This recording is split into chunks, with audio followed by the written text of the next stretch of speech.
Class 10th के math का exercise 1.3 का सबसे पहला क्वेश्चन देखेंगे। क्वेश्चन नंबर 1 में क्या है, सिद्ध कीजिए कि √5 एक अपरिमेय संख्या है। √5 एक अपरिमेय संख्या है, इसको हम लोगों को सिद्ध करना है। तो √5 एक अपरिमेय संख्या है, इसको सिद्ध करने से पहले हम लोग दो बात जान लेते हैं। दो पॉइंट हम लोगों को जानना बहुत ज़रूरी है। सबसे पहला है सह अभाज्य। सह अभाज्य संख्या किसे कहते हैं? सह अभाज्य संख्या उसको कहते हैं जिसका कॉमन डिफरेंस, सह अभाज्य संख्या उसको कहते हैं जिसका कॉमन फैक्टर CF क्या है, सिर्फ 1 आए। जिसका कॉमन फैक्टर सिर्फ क्या है, 1 आए। या फिर वैसी संख्या है जो सिर्फ 1 से कटे और खुद अपने आप से कटे। जो भी संख्या रहेगा सिर्फ उसी से कटे। तो मेन है क्या कि वैसी संख्या जिसका क्या हो, उभयनिष्ठ गुणनफल, उभयनिष्ठ गुणनखंड, यानी कॉमन फैक्टर क्या है, सिर्फ 1 आए। सह अभाज्य संख्या वैसी संख्या है जिसका कॉमन फैक्टर क्या है, सिर्फ 1 आए। 1 के अलावा और कोई आएगा तो वो क्या हो जाएगा, सह अभाज्य नहीं सहभाज्य हो जाएगा। सहभाज्य संख्या किसे कहेंगे? सहभाज्य संख्या वैसी संख्या है जिसका उभयनिष्ठ गुणनखंड, उभयनिष्ठ गुणनखंड 1 से ज़्यादा आए, 1 से ज़्यादा आए या फिर 1 के अलावा कोई और नंबर आए, उसी को हम लोग क्या कहेंगे, सह अभाज्य संख्या।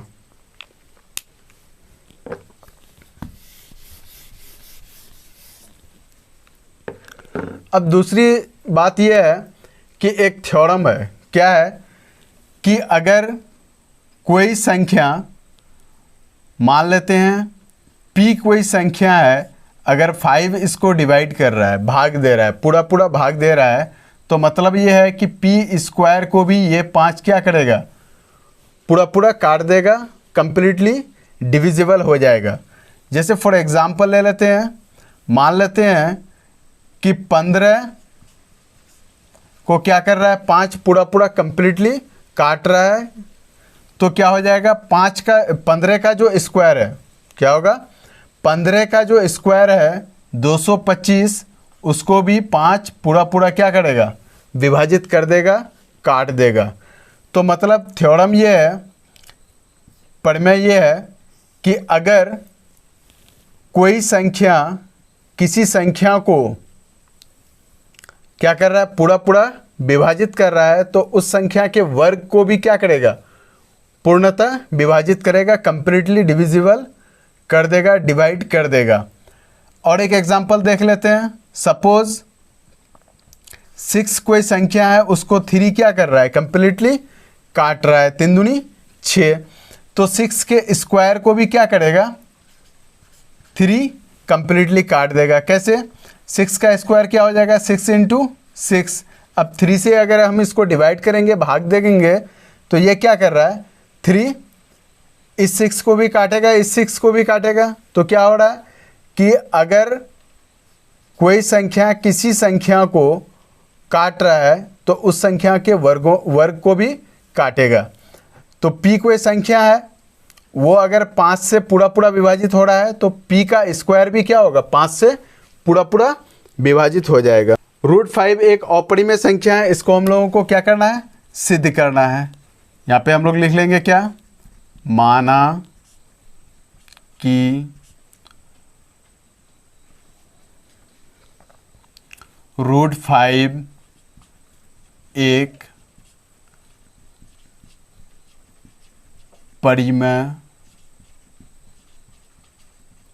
संख्या है।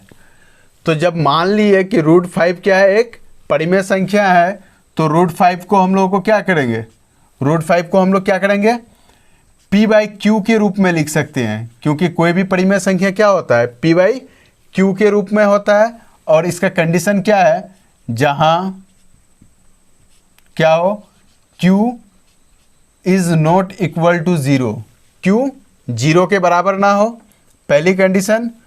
और दूसरा कंडीशन क्या है, पहला कंडीशन आपका क्या हो गया, Q नॉट इक्वल टू 0। दूसरा कंडीशन क्या है कि P और Q क्या होना चाहिए, सह अभाज्य होना चाहिए। P और Q क्या होना चाहिए, सह अभाज्य संख्या होनी चाहिए। मतलब इन दोनों संख्याओं का आपका कॉमन डिफरेंस उभयनिष्ठ गुणनखंड क्या होना चाहिए, सिर्फ एक होना चाहिए। अब हम लोग क्या कर लेंगे, ये आपका क्या हो गया, कंडीशन हो गया।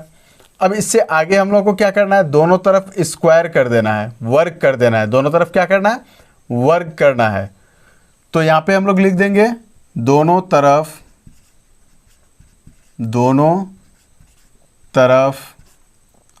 वर्ग करने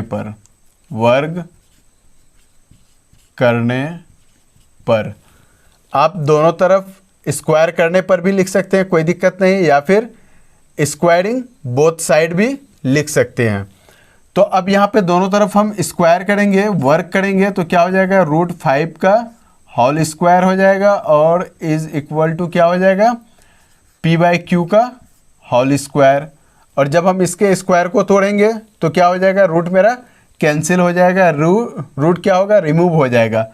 तो √5 का स्क्वायर क्या होता है, 5 होता है, इज इक्वल टू क्या हो जाएगा आपका, दोनों का स्क्वायर है, होल स्क्वायर है, तो दोनों का अलग अलग स्क्वायर हो जाएगा, P का स्क्वायर बटे Q का स्क्वायर। अब हम लोग क्या करेंगे, क्रॉस मल्टीप्लीकेशन करेंगे। 5 के नीचे कुछ नहीं है तो क्या है, 1 है, तो क्रॉस मल्टीप्लीकेशन करेंगे। क्यों, क्योंकि बीच में जब बराबर का चिन्ह दिया हुआ है, यानी समीकरण में क्या होता है, आपका क्रॉस मल्टीप्लीकेशन होता है, कोना कोनी गुना, ऊपर वाला नीचे वाले के साथ होगा और नीचे वाला ऊपर वाले के साथ में गुना होगा।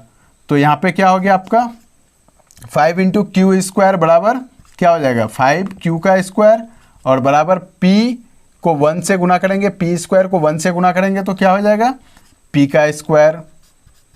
ये आपका और का, या इंग्लिश में बोलते हैं इसको और, हिंदी में बोलते हैं या, और सिंबल इसका क्या है, ये है सिंबल, और का सिंबल क्या है, ये। उसके बाद इस 5 को हम लोग क्या करेंगे, उधर नीचे लेकर के जाएंगे, गुना में है तो भागा में जाएगा, भागा में बटे 5 लिखा चले जाएगा। तो Q का स्क्वायर क्या होगा, P का स्क्वायर बटे 5। इसको हम लोगों को समीकरण 1 मान लेना है। अब यहाँ पे क्या हो रहा है कि 5P स्क्वायर को कम्प्लीटली काट रहा है। तो इससे पहले हम लोग देख लिए क्या कि कोई संख्या अगर किसी संख्या के स्क्वायर को अगर कम्प्लीटली काटेगा तो उस संख्या को भी क्या करेगा, कम्प्लीटली काट देगा। हम लोग देखे थे क्या, जैसे मान लेते हैं 25 को अगर 5 काट रहा है, 25 को अगर 5 कम्प्लीटली काट रहा है तो 5 को भी क्या करेगा, 5 कम्प्लीटली काटेगा, क्योंकि 5 का ही स्क्वायर क्या है, 25 है। तो अब यहाँ पे क्या लिखना है हम लोगों को,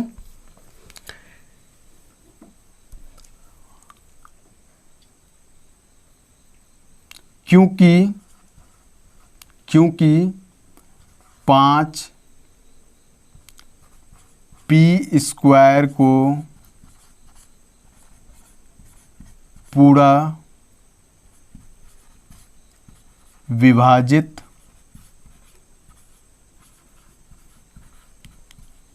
करता है, इसलिए क्या होगा, 5 आपका P को भी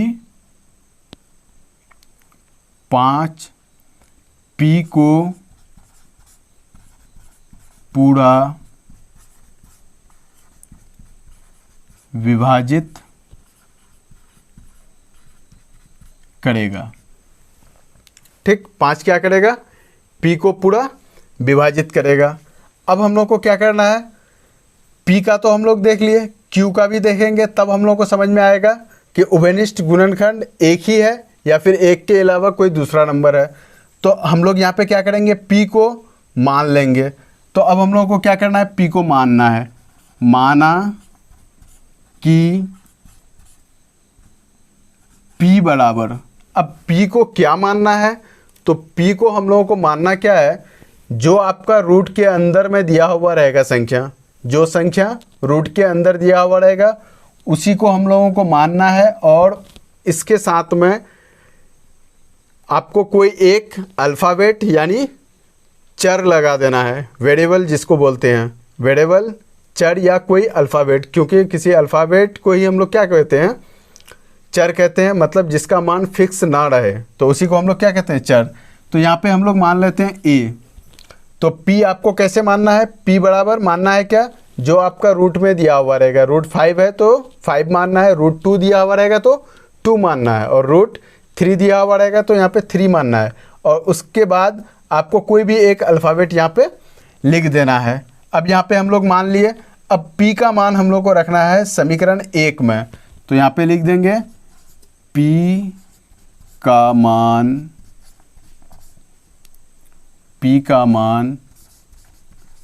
समीकरण 1 में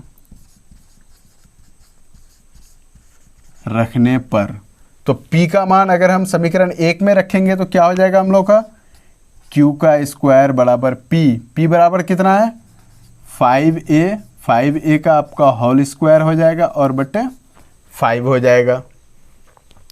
अब यहाँ से क्या होगा, q का स्क्वायर बराबर क्या होगा, 5 का स्क्वायर कितना होता है 25, और a का स्क्वायर आपका क्या हो जाएगा a स्क्वायर, और बटे क्या हो जाएगा आपका 5। अब इसको हम लोग यहाँ पे साइड में सॉल्व करते हैं। अब यहाँ पे क्या होगा, 5 को 25 में काट देंगे तो 5 पंचे 25, तो क्या आया, q का स्क्वायर बराबर 5a का स्क्वायर, q का स्क्वायर बराबर 5a का स्क्वायर। अब इस 5 को हम लोग इधर लेकर के आ जाएंगे, मतलब क्रॉस मल्टीप्लिकेशन कर लेंगे। सिर्फ 5 को यहाँ गुणा में है, इधर लेकर के आएंगे तो क्या हो जाएगा, भागा में आ जाएगा बटे, और बटे को ही हम लोग क्या कहते हैं, भागा भी कहते हैं। तो q का स्क्वायर बटे क्या हो जाएगा आपका 5 बराबर a का स्क्वायर हो गया। अब सेम कंडीशन है क्या, कि 5 अगर q स्क्वायर को पूरा पूरा विभाजित कर रहा है तो 5 क्या करेगा, q को भी विभाजित करेगा। तो अब हम लोग यहाँ पे लिख लेते हैं, क्योंकि क्या कर रहा है, 5 q स्क्वायर को विभाजित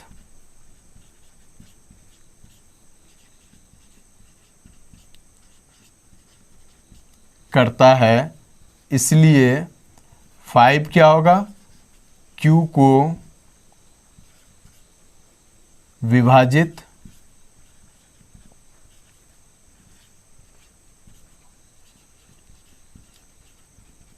करेगा। 5 q स्क्वायर को विभाजित करता है तो 5 क्या करेगा, q को भी विभाजित करेगा। अब यहाँ पे हम लोग एक पॉइंट समझ रहे हैं क्या, कि 5 q स्क्वायर को भी विभाजित कर रहा है, तो मतलब क्या हुआ कि q इसका स्क्वायर क्या है, 5 के साथ गुणा में है।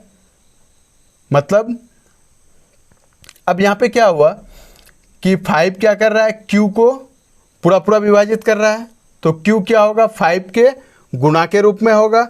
और यहाँ पे क्या है, 5 p को भी गुणा मतलब भाग दे रहा है, पूरा पूरा काट रहा है।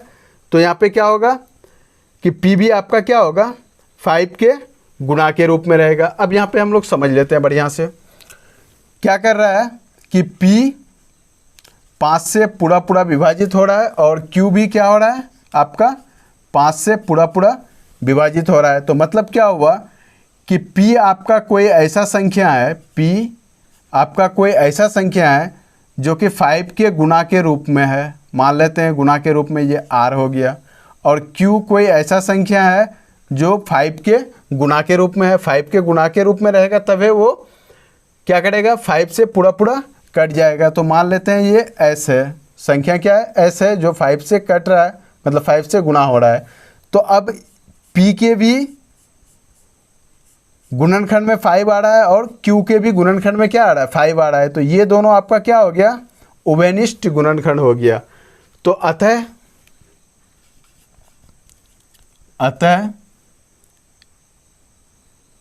p और q का एक और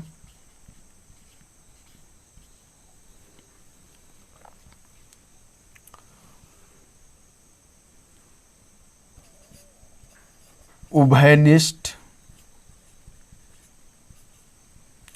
गुणनखंड 5 है। क्या है? 5 है।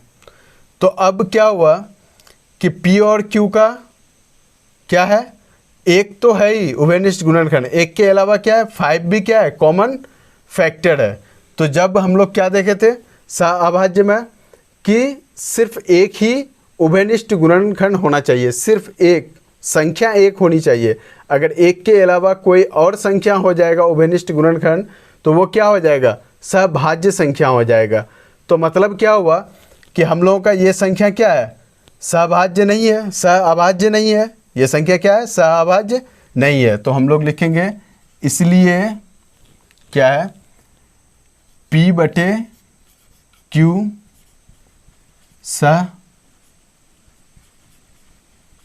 सहअभाज्य नहीं है। तो जब सहअभाज्य नहीं है तो क्या होगा? P बटे Q परिमेय संख्या नहीं होगा, परिमेय संख्या नहीं, इसलिए P बटे Q क्या होगा? परिमेय संख्या नहीं होगा।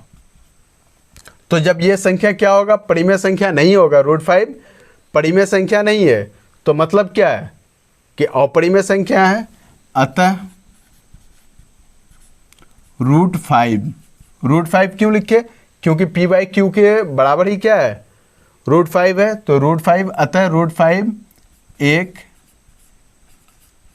अपरिमेय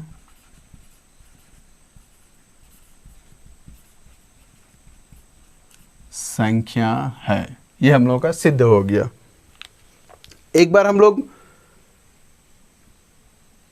शॉर्ट में देख लेते हैं कि √5 एक अपरिमेय संख्या कैसे सिद्ध हुआ।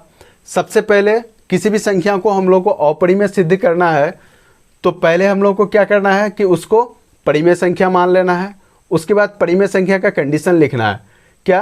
कि किसी भी परिमेय संख्या को हम लोग P बाई Q के रूप में लिख सकते हैं और जहाँ क्या है कि Q नॉट इक्वल टू 0 हो, मतलब Q 0 के बराबर ना हो, और P बाई Q क्या हो? सहअभाज्य हो, मतलब जिसका कॉमन फैक्टर जो है वो क्या हो?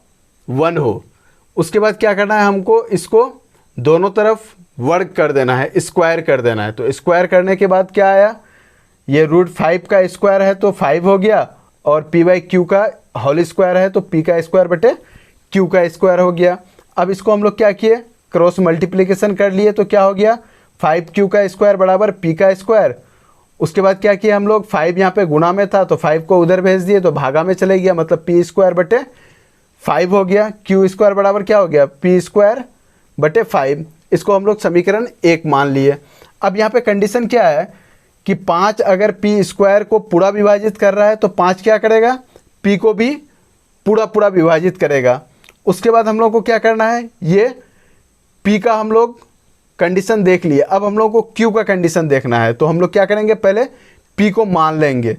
तो माना कि P, अब P को मानना क्या है? जो आपका रूट के अंदर में संख्या दिया हुआ रहेगा उसको मानना है, और उसके साथ में एक अल्फ़ाबेट लगा देना है जो आप यहाँ पे बराबर, मतलब परिमेय संख्या आप जो मानोगे उसको छोड़ करके, वो दोनों अल्फ़ाबेट को छोड़ करके कोई तीसरा अल्फ़ाबेट यहाँ पे मान लेना है।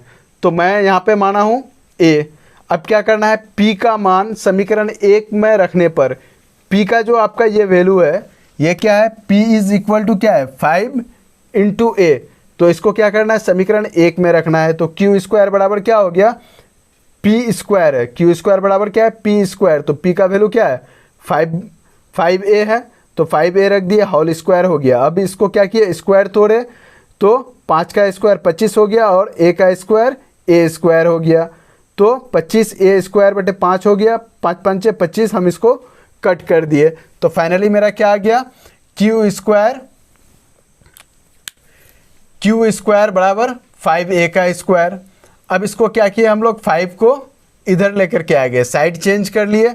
तो साइड चेंज किए तो पहले क्या था? गुणा में था, तो साइड चेंज करने पे क्या हो जाएगा? वो भागा में आ जाएगा। तो Q स्क्वायर बटे 5 बराबर क्या हो गया, ए स्क्वायर हो गया। अब यहाँ पे कंडीशन क्या है, क्योंकि 5 क्या कर रहा है, क्यू स्क्वायर को पूरा विभाजित कर रहा है, तो 5 क्या करेगा, क्यू को भी पूरा पूरा विभाजित करेगा।